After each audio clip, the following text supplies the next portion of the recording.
What's up, internet? My name's Mr. Jimbles and welcome to a Trash Guide 2.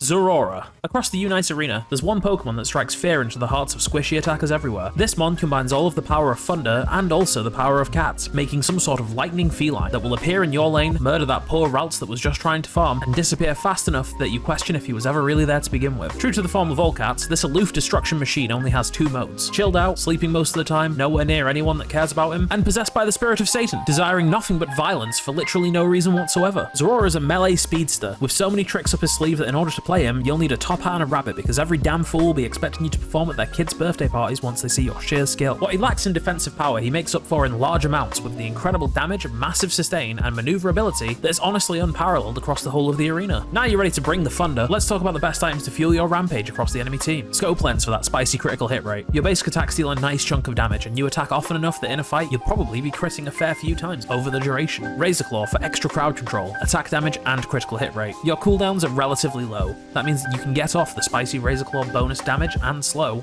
often. Finally, when in doubt, look to Body Barrier. An extra chunk of HP is nothing to sniff at, but we're primarily interested in that massive shield every time you pop off your Unite move. We'll get into the particulars later, but rest assured this defensive pick will facilitate your ability to slaughter smaller mons for literally no reason other than to bring random gifts of dead mons to your trainer. As for your trainer item, eject button is literally always the best, but if you feel like shaking things up, X speed will allow you to attain what we commonly refer to as maximum zoomies, and Fluffy Tail will allow you to carve down wild Pokemon even faster than before. It's your decision to make on what you feel is better, but you're wrong if you don't have the exact same opinion on eject button as me. Now that your items are sorted, get into a game, insta-lock Zeraora, and tell everyone that you're going to the center area. Now generally, the center area is an incredibly impactful role that a lot of players wish to do. This unfortunately means that occasionally, you will have nightmare games in which no one is budging and everyone ends up in the jungle, ruining the whole last game. In this situation, it's always best to be the bigger person. Take your mon to a lane and try your best to still scrape out a win. Unfortunately, no one ever wants to do that either, myself included. Get in that jungle and last hit everything, it is your birthright. Once you finally get into a game where everyone accepts your superiority as the jungle master, take Slash and kill that tiny Lillipup. Once Lillipup has been slain, kill the other 4 wild mons who have dared to spawn in your general vicinity. At level 3, take Agility, granting you a short dash and an attack speed bar, which will allow you to head into one of the lanes to pick up a cheeky kill. A top tick for picking a lane to attack is to look for whichever lane has enemy Pokemon pushed up to your goal. If you're feeling particularly ballsy and the enemy jungler is a Ghastly or Fletchinder, have a little wander into the enemy jungle and see what wild mons you can steal from them. Rinse and repeat, taking the wild Pokemon in your jungle and picking up cheeky little kills here and there until you hit level 6 to upgrade your agility into either Volt Switch or Spark. There's a use case for Volt Switch. If you feel that you prefer just a better version of agility that allows you to teleport back, then go for Volt Switch, but personally, I prefer using Spark. Spark allows you to jump 3 times, and if you attack during any of the jumps, you dash to the nearest Pokemon, immediately attacking them, and once it's upgraded, granting you some HP back for your trouble. At this point, you'll start to get the vibe of your game as Zeraora. Kill some jungle Pokemon, kill some enemy Pokemon, try not to die. Keep up this loop until you hit level 8, taking Discharge. This move gives you a small shield and deals AoE damage, dealing a second tick of damage and pulling enemies paralyzed by your passive, which honestly is also pretty stacked. Why does this mon need to be so damn good at slapping enemies around? At around this time, Dreadnought and Rotom will spawn.